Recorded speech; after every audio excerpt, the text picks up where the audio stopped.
여기 허리 디스크 수술을 한 지 얼마 되지도 않은 시어머니가 김장 200 포기를 하게 된 사연이 있습니다. 김장 200 포기를 하다가 시어머니는 그만 허리 통증으로 쓰러지게 되는데요. 시아버지는 화가 머리 끝까지 나서 김치를 다 엎어버리게 됩니다. 과연 무슨 사연으로 시어머니는 김장 200 포기를 하게 되었으며 이 며느리는 어떤 선택을 하게 될까요? 우선 사연 시작 전 구독과 좋아요 아직 누르지 않으셨다면 구독과 좋아요 부탁드려요. 무료로 구독하시고 재미난 사연 꾸준히 받아보세요. 그럼 사연 시작하겠습니다. 안녕하세요. 제 이름은 강서윤, 36, 대기업 식품회사 마케팅 팀장입니다. 전 항상 깔끔한 정장 차림에 노트북을 늘 들고 다녔습니다. 모든 것에 완벽을 추구하는 사람이었습니다. 팀 내에서는 철두철미한 강 팀장으로 통했지요. 나는 그 말이 좋았습니다. 성과로 평가받는 것이, 인정받는 것이 좋았습니다.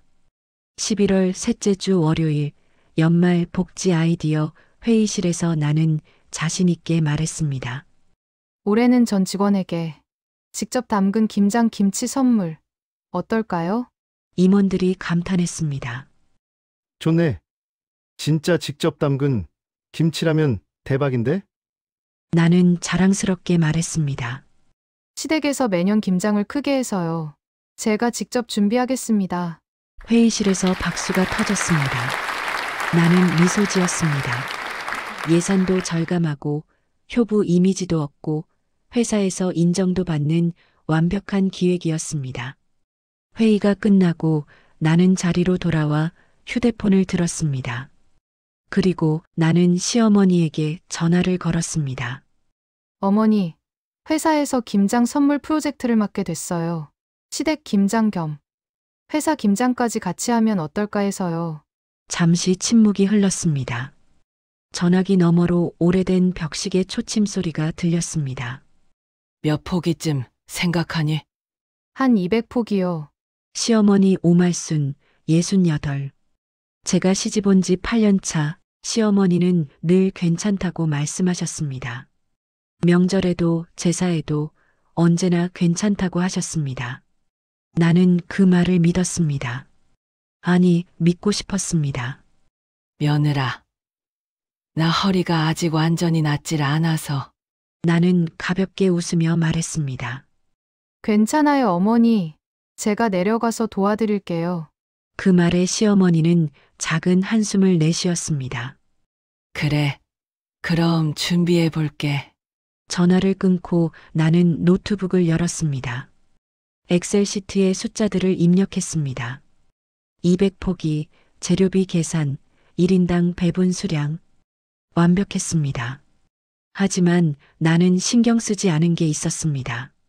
시어머니가 몇 달 전 허리 디스크 수술을 받았고 평생 농사와 축산일을 해온 탓에 허리가 이미 닳을 대로 닳았다는 걸 말이죠.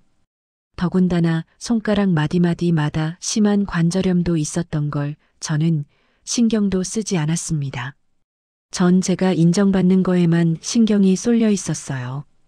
밤이면 시어머니의 손이 부어 숟가락을 쥐기도 힘들다는 걸, 새벽이면 허리를 세우기 위해 부엌 의자에 앉아 한참을 버텨야 한다는 걸, 그리고 의사가 단호히 말했다는 걸 신경 쓰지 않았습니다. 허리를 굽히는 일은 절대 피하세요. 다시 무리하시면 신경이 눌립니다. 나는 그 모든 걸 알지만 괜찮을 줄 알았습니다. 11월 마지막 주 금요일, 나는 팀 회의에서 김장 프로젝트 진행 상황을 보고했습니다. 시어머니께서 이번 주말에 김장을 시작하신답니다. 다음 주 월요일엔 회사로 배송 가능합니다. 박수 소리가 났습니다. 역시 강 팀장. 완벽하네. 나는 미소 지었습니다. 가슴속에서 뿌듯함이 차올랐습니다. 그날 저녁 집으로 가는 차 안에서 나는 창밖을 바라봤습니다. 수도권 외곽 신축 아파트 단지 사이로 은행나무 잎이 떨어지고 있었습니다. 하늘이 흐렸습니다. 기상청 예보에 따르면 주말부터 기온이 영하로 떨어진다고 했습니다. 김장하기 딱 좋은 날씨네. 나는 생각했습니다. 하지만 나는 몰랐습니다. 그 순간 충북 시골 본가에서는 시어머니가 부엌 서랍을 열고 진통제 새 알을 꺼내 한꺼번에 삼키고 있고 손가락 마디를 주무르며 한숨 쉬고 있다는 것을 말이죠. 마당에 쌓인 200포기의 배추를 바라보며 이걸 어떻게 다 하나? 중얼거리고 있다는 걸 나는 몰랐습니다. 그 200포기가 단순한 채소가 아니라 한 사람의 건강을 담보로 하는 일이고 그 무게가 이번 주말 누군가의 허리를 부러뜨릴 거라는 사실을 말이죠. 11월의 마지막 바람이 차창을 두드렸습니다. 나는 히터를 더 틀고 따뜻한 차 안에서 다음 주 업무 일정을 떠올렸습니다. 시간이 흘러 토요일 새벽 6시 나는 알람을 끄고 일어났습니다. 남편 현우는 이미 운전석에 앉아 시동을 걸고 있었습니다. 우리는 말없이 차에 올랐습니다. 고속도로는 한산했습니다. 창밖으로 안개가 깔린 들판이 스쳐 지나갔습니다. 기온계는 영하 3도를 가리키고 있었습니다. 춥네. 내가 중얼거렸습니다. 응. 남편의 대답은 짧았습니다. 그는 어젯밤부터 거의 말을 하지 않았습니다. 나는 그의 옆 얼굴을 봤습니다. 턱에 힘이 들어가 있었습니다. 여보, 화났어? 아니, 그럼 왜 말을 안 해? 할 말이 없어서. 나는 더 이상 묻지 않았습니다. 차 안이 조용했습니다. 히터 소리만 웅웅거렸습니다. 1시간 반을 달려 충북 시골 본가에 도착했습니다. 마당에 들어서는 순간 나는 숨이 막혔습니다. 생배추가 산처럼 쌓여 있었습니다. 200포기, 커다란 통들이 줄지어 놓여 있었습니다. 소금 자루가 쌓여 있었습니다. 이게 200포기구나. 전화로 말할 때는 그냥 숫자였습니다. 하지만 실제로 보니 달랐습니다. 압도적이었습니다. 어서 와라. 시어머니가 마당으로 나왔습니다. 나는 인사를 했습니다. 어머니, 잘 지내셨죠? 시어머니의 얼굴을 봤습니다. 평소보다 핏기가 없었습니다. 눈 밑에 다크서클이 짙었습니다. 손을 보니 손가락 마디가 붓고 빨갛게 변해 있었습니다. 허리 보호대도 두르고 있었습니다. 어머니, 손이, 그리고 허리 보호대까지. 괜찮아. 날씨가 추워서 그래. 시어머니는 웃으며 말했습니다. 하지만 그 웃음이 어색했습니다. 입술이 하얗게 질려 있었습니다. 나는 불편한 기분을 느꼈습니다. 가슴 한쪽이 조금 무거워졌습니다. 하지만 곧 생각을 떨쳐냈습니다. 이틀이면 끝나. 오늘은 절이기만 하면 돼. 시아버지 강병수가 창고에서 나왔습니다. 그는 나를 보더니 고개만 끄덕였습니다. 말 한마디 없었습니다. 하지만 그의 표정이 평소와 달랐습니다. 딱딱하게 굳어 있었습니다. 잘 지내셨죠? 그래. 짧은 대답이었습니다. 오늘은 배추 절이는 날이야. 시어머니가 말했습니다.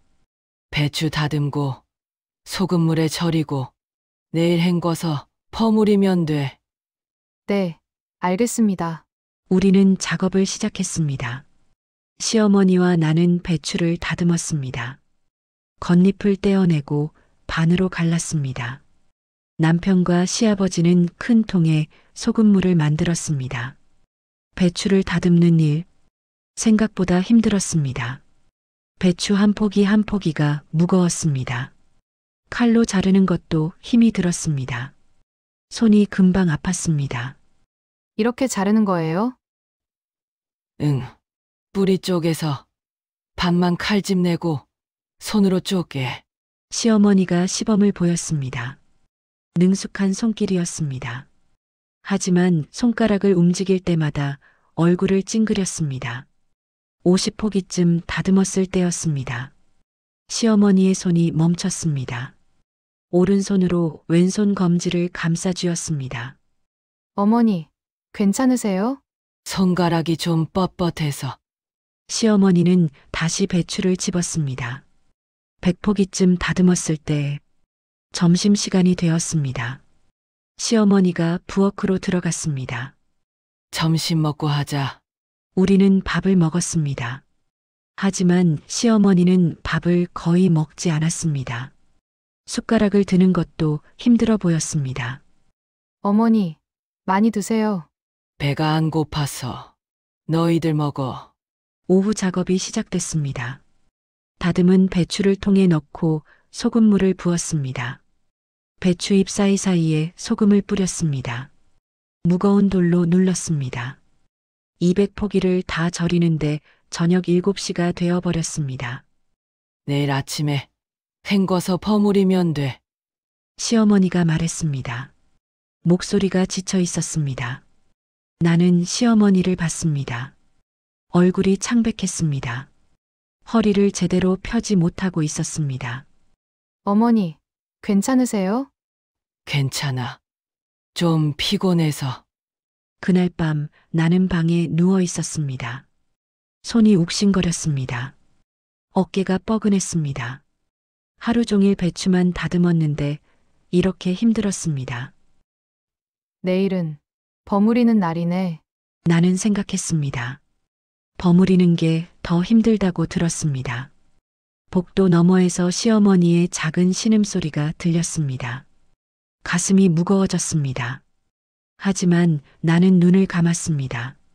내일이면 끝나. 조금만 더. 일요일 새벽 6시 나는 시어머니의 신음소리에 잠에서 깼습니다. 복도 끝 방에서 들려오는 소리가 어젯밤보다 컸습니다. 나는 이불을 걷어차고 일어났지요. 복도를 조심스럽게 걸어갔습니다. 시어머니 방문이 살짝 열려 있었어요. 틈 사이로 안이 보였습니다. 시어머니는 침대 끝에 앉아 있었습니다.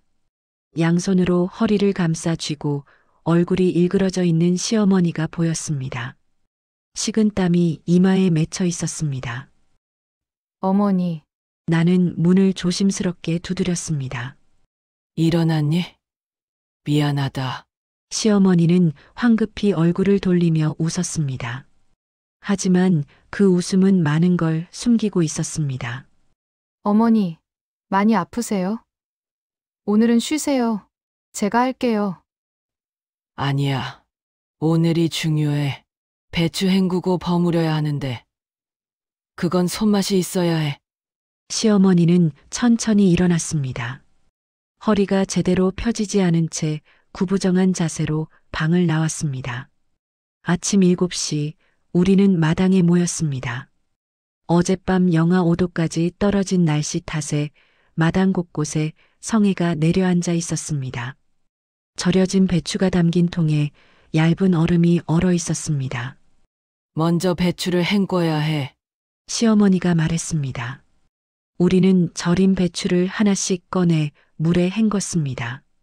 물이 얼음처럼 차가워 손이 금방 얼 정도였습니다. 배추를 헹구고 물기를 빼는 데만 2시간이 걸렸습니다. 10시쯤 본격적으로 양념을 버무리기 시작했습니다. 커다란 대야에 고춧가루, 마늘, 생강, 액젓이 담겨 있었습니다. 시어머니가 양념을 한 숟갈 떠서 배추잎 사이사이에 바르기 시작했습니다. 이렇게 골고루 발라야 해. 한 입도 빠뜨리면 안 돼. 시어머니의 손길은 능숙했습니다. 하지만 느렸습니다. 손가락이 뻣뻣하게 굳어 있었습니다. 나는 옆에 앉아 따라했습니다. 양념이 차갑고 미끄러웠습니다. 손이 시렸습니다. 30포기쯤 버무렸을 때 시어머니의 손이 멈췄습니다. 손가락을 주무르고 다시 일하고 또 멈추기를 반복했습니다. 50포기째 갑자기 시어머니가 배추를 들다가 손에서 떨어뜨렸습니다. 어머니! 괜찮아. 손에 힘이 좀 안 들어가서. 시어머니는 다시 배추를 집었습니다. 하지만 저는 시어머니의 손이 계속 떨리는 걸 봤습니다. 나는 그 모습을 보며 생각했습니다. 그만하자고 해야 하나. 하지만 입이 떨어지지 않았습니다. 회사에서 인정받고 싶었습니다. 이미 여기까지 왔는데, 절인 배추를 다 버무려야 하는데, 이제 와서 그만둘 수는 없었습니다. 정오가 지났습니다. 시어머니의 얼굴이 점점 창백해졌습니다. 허리를 굽힐 때마다 신음이 새어나왔습니다. 백포기를 버무릴 무렵은 오후 2시쯤이었습니다. 시어머니가 갑자기 배추를 놓았습니다. 손으로 허리를 감싸 쥐었습니다. 얼굴이 하얗게 질리고 입술은 파랗게 변했습니다. 어머니! 나는 재빨리 달려갔습니다. 괜찮아. 잠깐만. 시어머니는 그 자리에 쪼그려 앉았습니다. 하지만 허리를 펼 수도 숙일 수도 없는 자세로 얼어붙었습니다. 어이쿠, 허리야. 식은땀이 얼굴을 타고 흘러내렸습니다. 그 순간 시어머니의 몸이 앞으로 쓰러졌습니다. 어머니! 나는 비명을 질렀습니다. 시어머니를 붙잡으려 했지만 늦었습니다. 시어머니는 마당 바닥에 주저앉듯 무너졌습니다. 엄마! 남편이 달려왔습니다. 시아버지도 창고에서 뛰어나왔습니다. 시어머니는 마당에 쓰러진 채 허리를 감싸 쥐고 있었습니다. 신음소리가 새어나왔습니다. 엄마, 괜찮아요? 엄마! 현우가 어머니를 일으키려 했습니다. 시아버지는 우리를 지나쳐 김치 대야로 걸어갔습니다. 그는 잠시 멈춰섰습니다. 버무려진 김치가 담긴 대야를 내려다봤습니다. 백포기가 넘게 담겨 있었습니다. 아직 버무리지 않은 배추도 백포기가 남아 있었습니다. 시아버지는 김치 대야를 들어 올렸습니다. 아버님! 그건! 내 말이 끝나기도 전에 시아버지는 대야를 마당 한가운데로 엎어버렸습니다.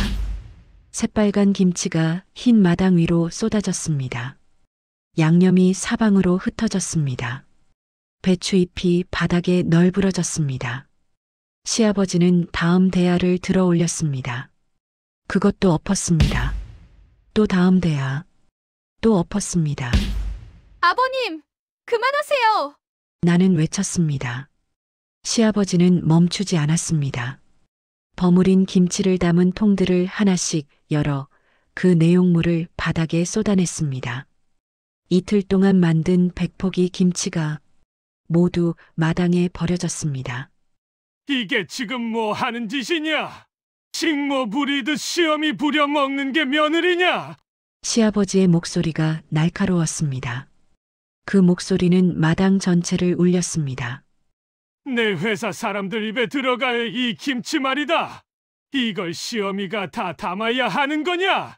시아버지는 나를 똑바로 쳐다봤습니다. 허리 부서지는 늙은 사람 몸뚱이 하나야.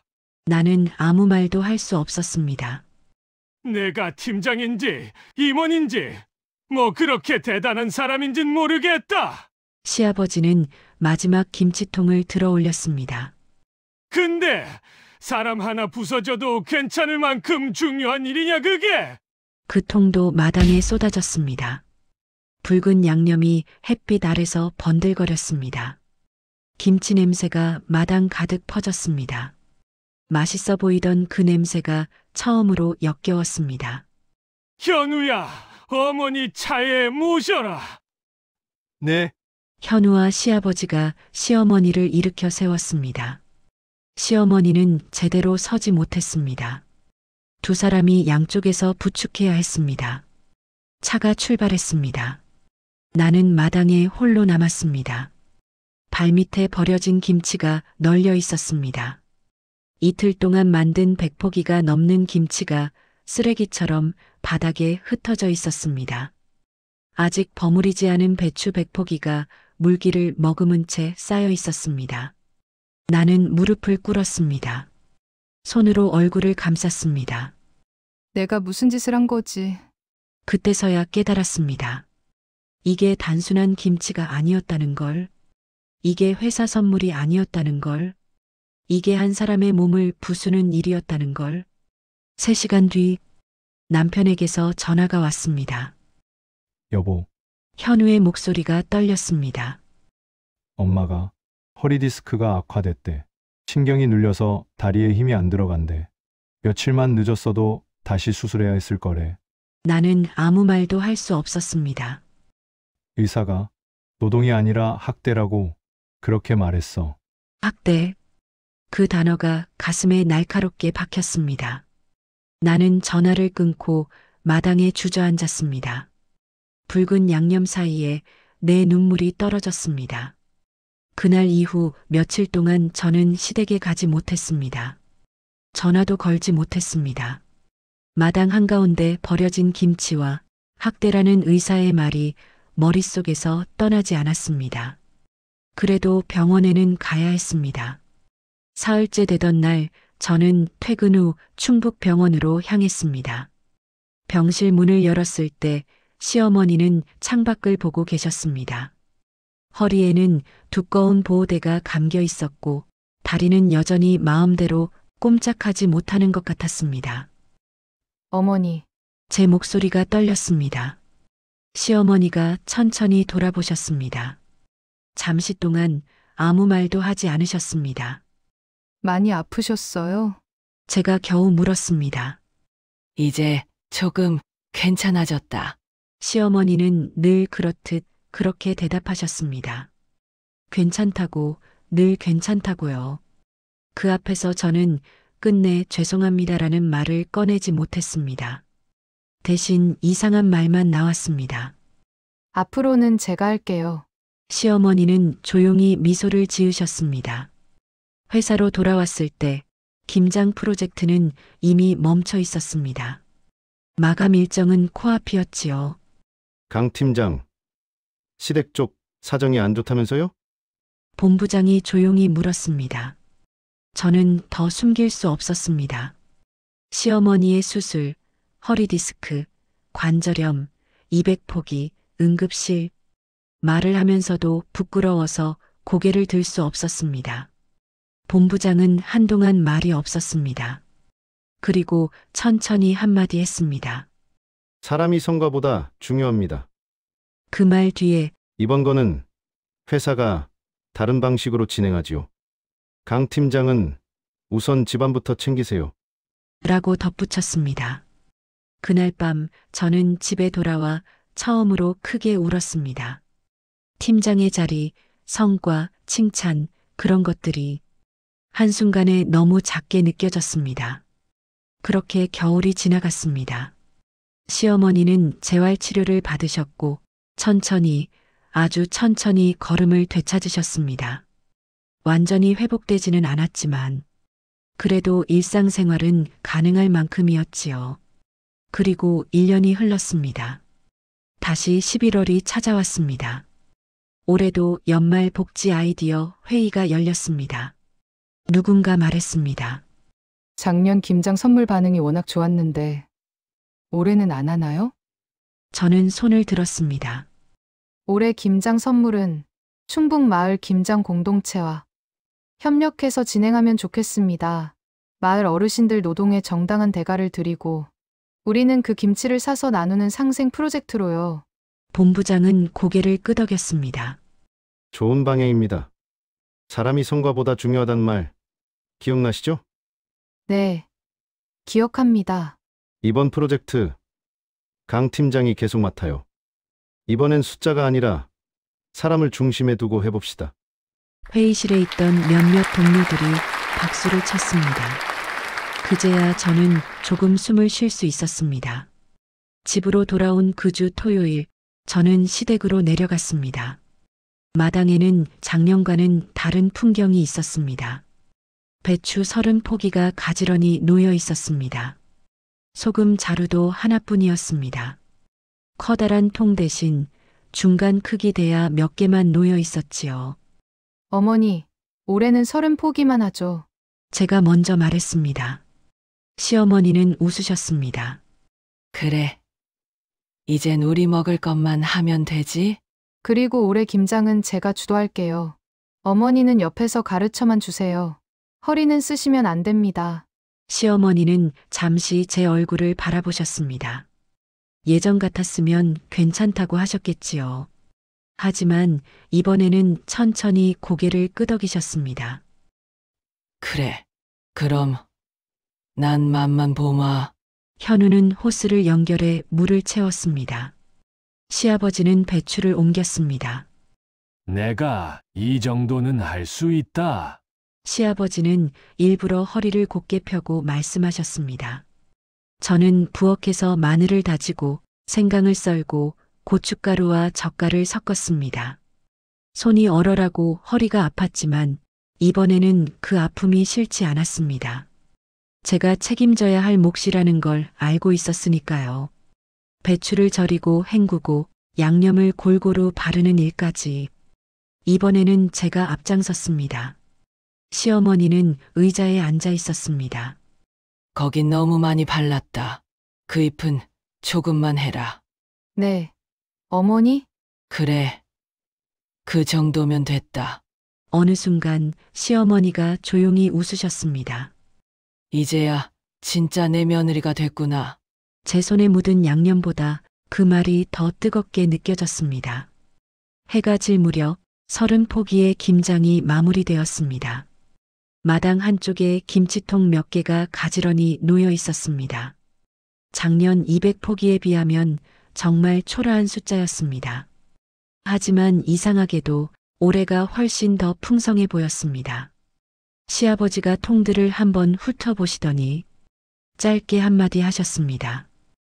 수고했다. 작년 마당에 김치를 엎어버리던 손으로 이번에는 제 어깨를 한번 툭 쳐주셨습니다. 이 정도면 우리 네 식구 먹기에 딱 좋다. 현우도 옆에서 웃으면서 말했습니다. 여보, 잘했어. 정말 잘했어. 그 말에 저는 양념 묻은 손을 바라보았습니다. 저 손이 이제는 부끄럽지 않았습니다. 그해 겨울 냉장고 안은 200포기만큼 가득 차 있지 않았습니다. 그래도 집안은 이상하리만큼 따뜻했습니다. 그제야 저는 정말로 이해하게 되었습니다. 200포기의 무게보다 30포기의 온기가 더 소중하다는 것을, 완벽한 팀장이 되는 것보다 한 사람의 며느리로, 한 가족의 구성원으로 살아가는 일이 더 중요한 순간이 있다는 것을요. 그리고 알게 되었습니다. 진짜 김장은 김치를 담그는 일이 아니라 그 안에 사람의 마음을 담그는 일이라는 것을. 지금까지 제 사연을 들어주셔서 감사합니다. 아직 구독과 좋아요 누르지 않으셨다면 구독과 좋아요 부탁드립니다. 오늘 하루도 행복하세요.